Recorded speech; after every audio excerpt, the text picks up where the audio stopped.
আসসালামু আলাইকুম। এসএসসি 26 ব্যাচের শিক্ষার্থী।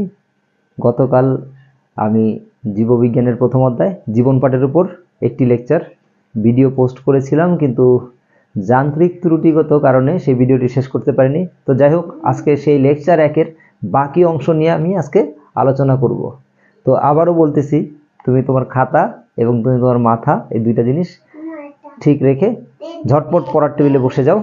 যাই হোক, আজকে কিন্তু আলোচনা করব বাকি অংশ। গতকাল আমি কি আলোচনা করেছিলাম? গতকাল আমার ওই ভিডিওতে আলোচনা করা হয়েছিল জীববিজ্ঞানের ধারণা, জীববিজ্ঞানের শাখা এবং জীববিজ্ঞানের যে দুইটা ভাগ ছিল, একটা ছিল ভৌত বা মৌলিক জীববিজ্ঞান এবং আরেকটি ছিল ফলিত জীববিজ্ঞান। তো যাই হোক, আজকে কিন্তু আমরা ফলিত জীববিজ্ঞান নিয়ে কথা বলবো, কারণ ভৌত জীববিজ্ঞান আমার ভিডিও লেকচার যে ওখানে আলোচনা করা হয়েছে একবারে টোটালি, কোনো টেনশন নাই। জাস্ট খালি যারা ভিডিওটা দেখো নাই তারা আবার দেখো, আবার দেখে একদম বস হয়ে যাও। Don't fear, Iqbal sir is here. Okay, তো চলে আসি লেকচার একের বাকি অংশ। তো বাকি অংশ আমি আলোচনা করব ফলিত জীববিজ্ঞান। ফলিত জীববিজ্ঞান কি? জীববিজ্ঞানের যে অংশে ব্যবহারিক দিক বা প্রায়োগিক দিক নিয়ে আলোচনা করা হয়। পরীক্ষার খাতায় এই কথাটা লিখতেই হবে, ব্যবহারিক দিক বা প্রায়োগিক দিক নিয়ে আলোচনা করা হয়, যেটা মানব কল্যাণের সাথে সংশ্লিষ্ট, যেটা মানব কল্যাণের সাথে কি সংশ্লিষ্ট, তাকে আমরা বলতেছি ফলিত জীববিজ্ঞান।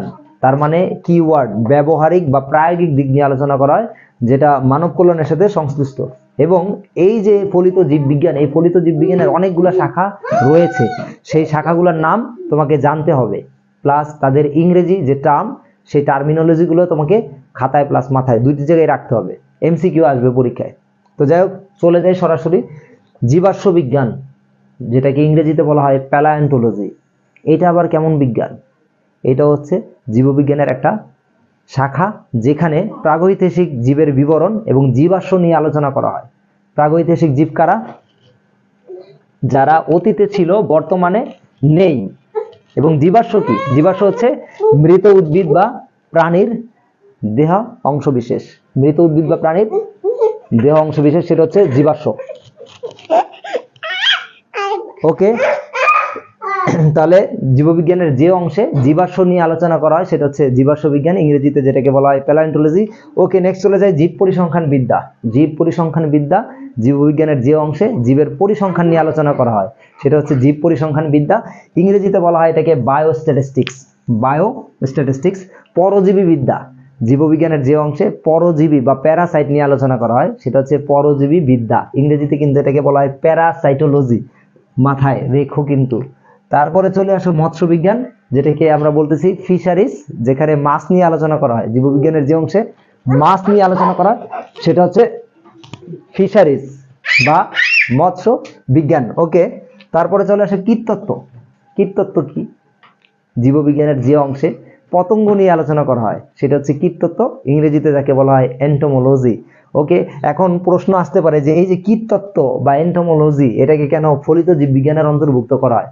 কারণ এখানে কীটতত্ত্বের জীবন, কীটতত্ত্বের অপকারিতা, মানে কীটপতঙ্গের যে কীটপতঙ্গের জীবন, কীটপতঙ্গের অপকারিতা, উপকারিতা, কীটপতঙ্গ দ্বারা সৃষ্ট রোগ, ক্ষয়ক্ষতি, তাদের দমন, নিয়ন্ত্রণ ইত্যাদি নিয়ে আলোচনা করা হয়, যেগুলো সরাসরি মানব কল্যাণের সাথে সংশ্লিষ্ট। এই কারণে এটাকে ফলিত জীববিজ্ঞান অন্তর্ভুক্ত করা হয়। তাহলে কীটতত্ত্বকে ইংরেজিতে কি বলা হয়? কমেন্ট সেকশনে অবশ্যই জানিয়ে দাও। ওকে, কীটতত্ত্বকে বলা হয় এন্টোমোলজি। অণুজীব বিজ্ঞান, জীববিজ্ঞানের যে অংশে অণুজীব নিয়ে আলোচনা করা হয়। অণুজীব যাদেরকে খালি চোখে দেখা যায় না, দেখার জন্য অণুবীক্ষণ যন্ত্র লাগে। মাইক্রোবায়োলজি বলা হয় এটাকে, মাইক্রোবায়োলজি বলা হয় অণুজীব বিজ্ঞান, যেমন ভাইরাস, ব্যাকটেরিয়া, ছত্রাক ইত্যাদি। ওকে, কৃষি বিজ্ঞান, এগ্রিকালচার, কৃষি বিজ্ঞান এগ্রিকালচারাল সায়েন্স, যেখানে কৃষি নিয়ে আলোচনা করা হয়, কৃষি সংক্রান্ত বিষয় নিয়ে আলোচনা করা হয় এবং এই কৃষি কিন্তু সরাসরি মানব কল্যাণের সাথে সংশ্লিষ্ট, এই কারণে এটা ফলিত জীববিজ্ঞানের অন্তর্ভুক্ত। চিকিৎসা বিজ্ঞান, জীববিজ্ঞানের যে অংশে মানব দেহ, রোগ এবং চিকিৎসা নিয়ে আলোচনা করা হয় সেটা হচ্ছে চিকিৎসা বিজ্ঞান বা মেডিকেল সায়েন্স। তারপরে চলে আসি জিন প্রযুক্তি, ইংরেজিতে যাকে বলা হয় জেনেটিক ইঞ্জিনিয়ারিং। জেনেটিক ইঞ্জিনিয়ারিং, জিন প্রযুক্তি, যেখানে জিন প্রযুক্তি এবং এর ব্যবহার নিয়ে আলোচনা করা হয়। ওকে, জিন প্রযুক্তি, আমার ছেলে খুব জ্বালাচ্ছে, হোয়াট এভার। ওকে, তারপরে চলে আসি প্রাণ রসায়ন, যেটাকে ইংরেজিতে কি বলা হয়? বায়োকেমিস্ট্রি। অর্থাৎ জীবের প্রাণ রাসায়নিক কার্যাবলী নিয়ে আলোচনা করা হয়, সেটা হচ্ছে কি প্রাণ রসায়ন বা বায়োকেমিস্ট্রি। তারপরে চলে আসো, হ্যাঁ বাবা এক মিনিট, পরিবেশ বিজ্ঞান, যেটাকে বলা হয় এনভায়রনমেন্টাল সায়েন্স। এনভায়রনমেন্টাল সায়েন্স, ওকে। জীববিজ্ঞানের যে অংশে, আমার ছেলেও বলতেছে বিজ্ঞান, জীববিজ্ঞানের যে অংশে পরিবেশ নিয়ে আলোচনা করা হয় সেটা হচ্ছে পরিবেশ বিজ্ঞান বা এনভায়রনমেন্টাল সায়েন্স, ওকে। তারপরে চলে আসি সামুদ্রিক জীববিজ্ঞান।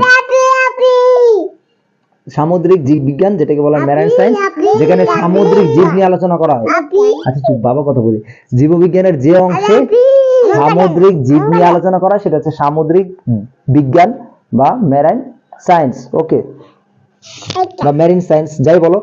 তারপরে চলে আসো বন বিজ্ঞান, যেটাকে বলতেছি ইংরেজিতে ফরেস্ট্রি, যেখানে বন্য জীব নিয়ে আলোচনা করা হয়। জীববিজ্ঞানের যে অংশে বন্য জীব নিয়ে আলোচনা করা হয় সেটা হচ্ছে বন বিজ্ঞান বা ফরেস্ট্রি। তারপরে চলে আসো জীব প্রযুক্তি, ভেরি ভেরি ইম্পর্টেন্ট, বায়োটেকনোলজি। এই সংখ্যাটা খুবই গুরুত্বপূর্ণ, পরীক্ষা আসতে পারে। আর জীব প্রযুক্তি কি? জীব প্রযুক্তি কি?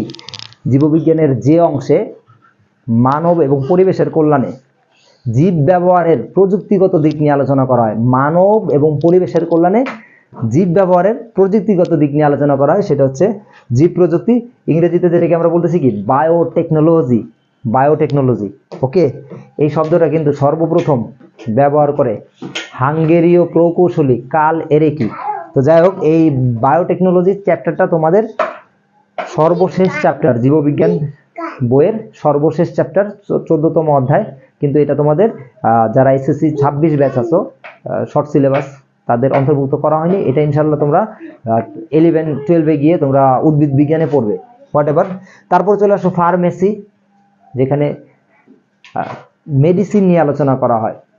মেডিসিন নিয়ে আলোচনা করা হয়, মেডিসিন শিল্প, ওষুধ শিল্প নিয়ে আলোচনা করা হয়। জীববিজ্ঞানের যে অংশে ওষুধ শিল্প নিয়ে আলোচনা করা হয় সেটা হচ্ছে ফার্মেসি। তারপরে চলে আসো বন্য প্রাণীবিদ্যা, wildlife biology. Wildlife biology, okay, বন্য প্রাণীবিদ্যা, সেটা হচ্ছে কি যেখানে বন নিয়ে আলোচনা করা হয়, বনের জীব নিয়ে আলোচনা করা হয়। জীববিজ্ঞানের যে অংশে বন্য জীব নিয়ে আলোচনা করা হয় সেটা হচ্ছে বন্য প্রাণীবিদ্যা। তারপরে চলে আসো বায়ো ইনফরমেটিক্স, খুবই খুবই গুরুত্বপূর্ণ একটা সংজ্ঞা। বায়ো ইনফরমেটিক্স একবারে মুখস্থ করতে হবে, যে জীববিজ্ঞানের যে অংশে কম্পিউটার প্রযুক্তি নির্ভর জীববিজ্ঞান বিষয়ক তথ্য নিয়ে আলোচনা করা হয়। কম্পিউটার প্রযুক্তি নির্ভর জীববিজ্ঞান বিষয়ক তথ্য নিয়ে আলোচনা করা হয়, অর্থাৎ এখানে আমরা প্রযুক্তির ব্যবহারের মাধ্যমে জীববিজ্ঞানের তথ্যগুলো কি করব? অ্যানালাইসিস করব। এমন শাখাটাকে আমরা বলতেছি বায়ো ইনফরমেটিক্স। কম্পিউটার প্রযুক্তি নির্ভর জীববিজ্ঞান বিষয়ক তথ্য নিয়ে আলোচনা করা হয়, সেটা হচ্ছে বায়ো ইনফরমেটিক্স। উদাহরণস্বরূপ দেওয়া আছে ক্যান্সার বিশ্লেষণ বিষয়ক বিজ্ঞান, ক্যান্সার বিশ্লেষণ বিষয়ক বিজ্ঞান। তো এই যে শিক্ষার্থী বন্ধুরা, আজকে তোমাদের সাথে কিন্তু ফলিত জীববিজ্ঞান, এই ফলিত জীববিজ্ঞানের A to Z একবারে আগা থেকে মাথা, গোড়া থেকে মাথা পর্যন্ত কমপ্লিটেড, ওকে। তো আশা করি তোমার এই যে লেকচার 1 এখান থেকে ফলিত আর হচ্ছে ভৌত যেভাবেই প্রশ্ন করুক তুমি পারবা, পারতেই হবে। পরামর্শ দিয়ে দিলাম, মেথড শিখাই দিলাম। সবাই পড়ায়, ইকবাল স্যার কিন্তু শেখায়। যাই হোক, এই যে পড়ালাম প্লাস শেখালাম, এটা তুমি অ্যাপ্লাই করো, ইনশাআল্লাহ you will be benefited and it is possible to make a good result by dint of hard work, by dint of reading regularly. তো যাই হোক, wish you best of luck. আজকে ছেলে মেয়ে অনেক ডিস্টার্ব করতেছে, এই কারণে তোমাদের ক্লাসটা আর বেশি কন্টিনিউ করতে পারলাম না। ভালো থেকো, ভালো রেখো, আর শিক্ষকের পরামর্শ অনুযায়ী চলো। আর অবশ্যই don't fear, Iqbal sir is here. আল্লাহ হাফেজ, থ্যাংক ইউ।